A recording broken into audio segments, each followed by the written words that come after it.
few confessions about Emmerich. I know that everybody wants to know more about Emmerich.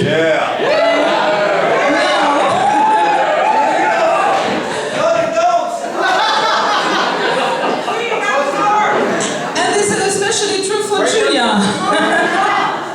Donc voilà quelques révélations sur Emmerich qui vont commencer tout de suite.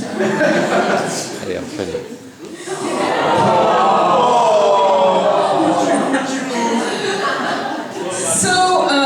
Emmerich was about 3 days old. It was a very, very freezing day in January 1985. And from the very first time, he was didn't want to eat. You know, that was a big problem. And so, well, you see, he's already very cheerful and very happy. But anyway, didn't want to eat. And that was a great problem for us that love eating, as you can see. Donc voilà, Emmerich, dès les tout premiers jours, a refusé de manger. Et il était quand même très sympa, très heureux, et heureusement pour nous, il dormait.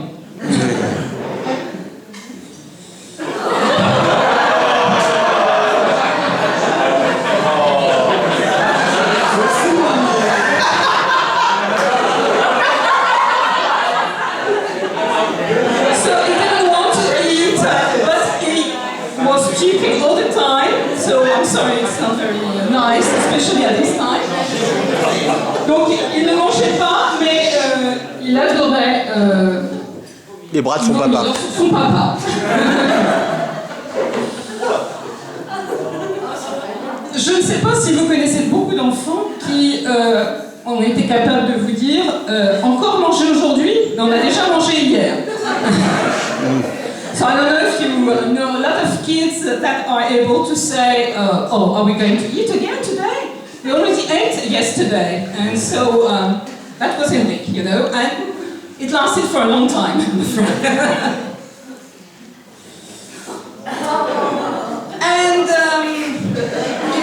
he was 6 months old, and we were on the beach at Les Sables d'Olonne, but he was already very interested in the outside world, and he spent all his time watching the Dutch girls. Donc voilà, il avait 6 mois et il a passé son temps à regarder les petites jeunes filles hollandaises sur la plage, déjà.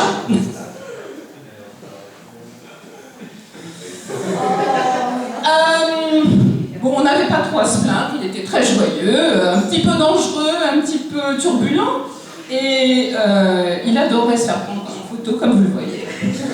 Et il adorait également son engin qui nous écrasait les pieds.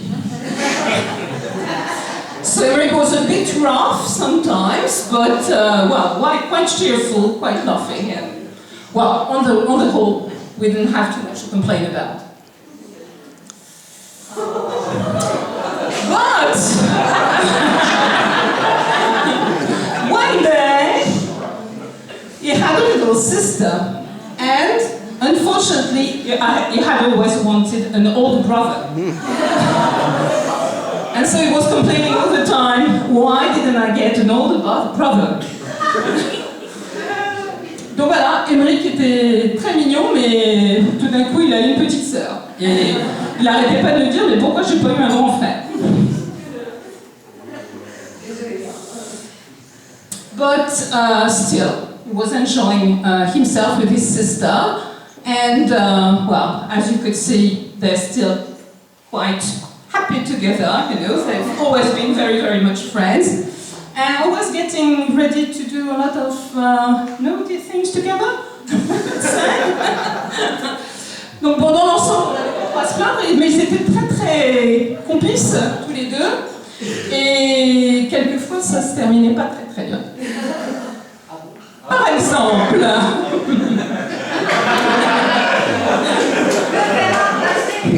Par exemple, le tuyau d'arrosage qui a été troué, percé par le couteau suisse qu'on lui avait gentiment offert, ou encore le fer à repasser qui a été détruit, on ne sait pas de quelle façon.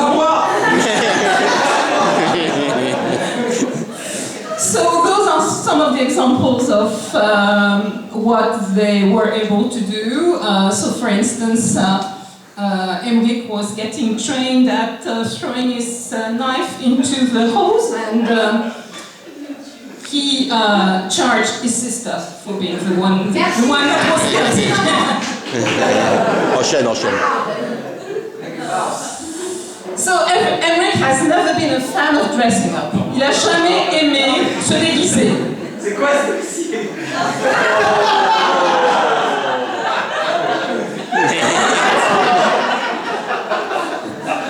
Donc ça, c'était son premier carnaval en maternelle. Et le seul qui ne regarde pas, évidemment, c'était lui. Enchaîne. Ah, Et je vais demander à l'acolyte qui se trouvait juste à côté de se lever. Peut-être se reconnaît-il. Voilà.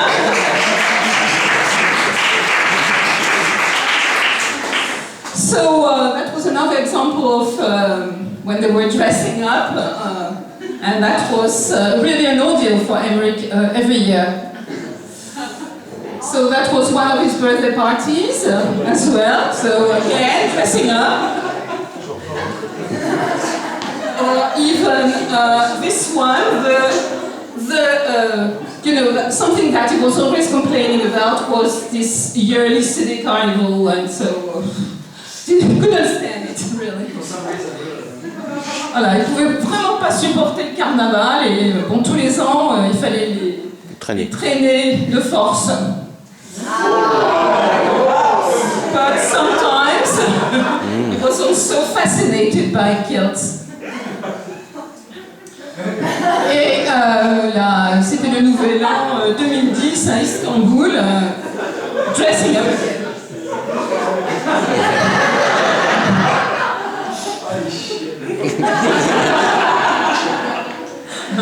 Je me suis bien amusée, je dois dire.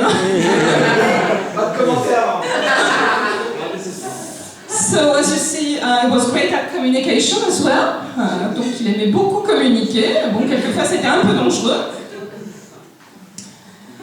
Et Julien, voilà un exemple d'Emmerich balayant ou passant l'aspirateur.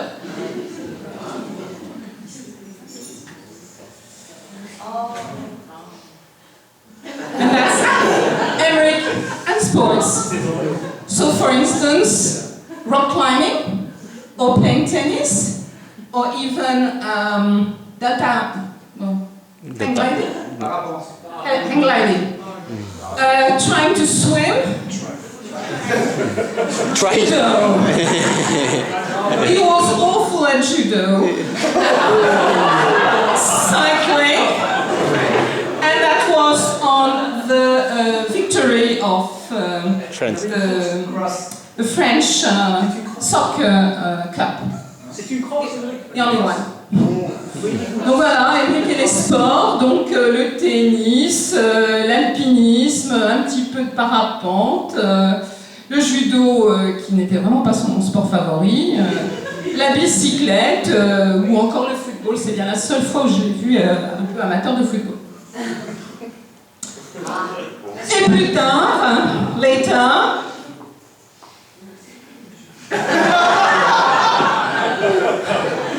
just wanted to make sure that everybody knew that he was a fan of Star Wars, but he is, yes, oh, that is a fan of Star Wars. Voilà, donc plus tard ça a été plutôt l'ordinateur, le jeu vidéo, et puis bien entendu Star Wars. Et je crois que c'est toujours.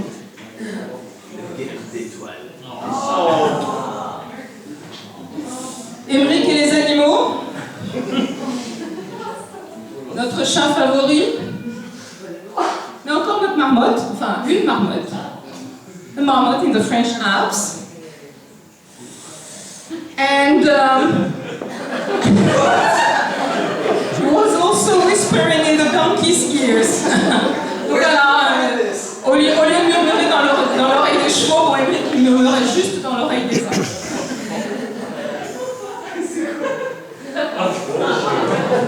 C'est sûrement la meilleure partie, la partie intellectuelle. Et comme vous le voyez, Emmerich adorait lire, Même mais là. à l'envers. So he loved reading, but you know, on the wrong side, upside down. And he loved writing as well. But he was really a very, very rough boy, as you can see. Don't trust him. Ne lui faites absolument pas confiance. Cependant, il était déjà prêt à prendre soin d'une grande famille, comme vous le voyez.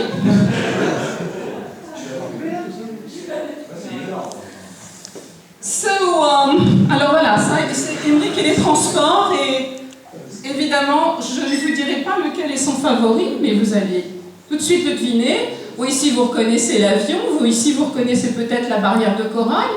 Bon, Emmerich s'en souvient très bien. Peut-être reconnaissez-vous le transsibérien, mais évidemment, son favori, en particulier depuis qu'il est aux Pays-Bas, c'est le vélo.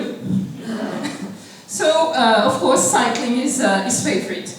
But you can recognize maybe the Trans-Siberian or maybe the boat on the Great Coral Reef. And he was also able to drive his dad's car. Mais depuis. Voilà, et là, évidemment, il espérait qu'on ne saurait pas qu'il était en train de conduire la voiture de son papa. Très rapidement, il est devenu un grand fan des voyages, et j'ai entendu tout à l'heure quelque chose qui ressemblait beaucoup à ce que Julia faisait elle-même, puisque Emmerich était toujours tout de suite derrière le guide, à écouter le guide, il était fasciné, en Turquie aussi, partout, et donc la culture, c'est son truc. Donc il est devenu un grand fan des voyages, un peu partout. Bon, Chypre par exemple. Well, the United States, Turkey, Thailand, well, maybe Egypt or other places. But of course, bien sûr, l'endroit qui est cher à son cœur et sûrement à celui de Julia.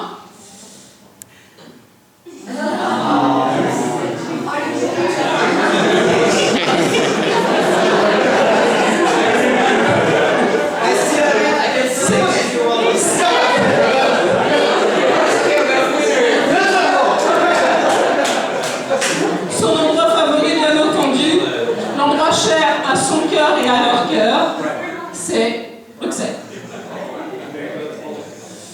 Donc Julia partage sa passion pour le monde. On les voit ici l'année dernière à Moscou ou bien sur la Grande Muraille de Chine.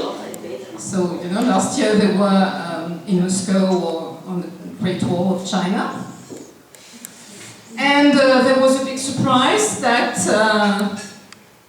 he didn't, well, yeah, of course it was a surprise that he didn't expect it. And on the morning of the 4th of January, the whole family came to The Hague to surprise him.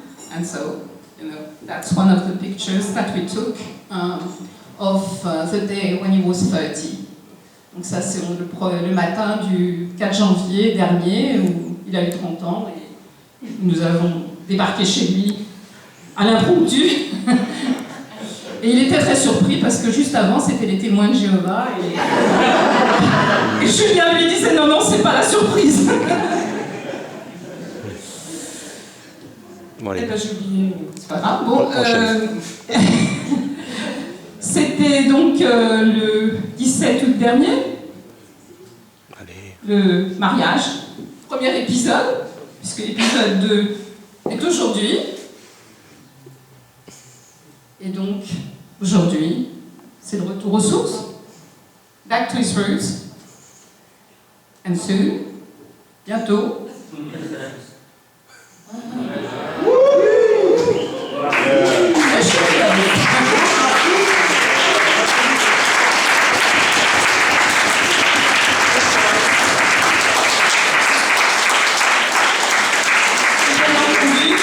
Comme Henri le fait, nous leur souhaitons une belle vie et ils se marièrent et ils ont beaucoup d'enfants.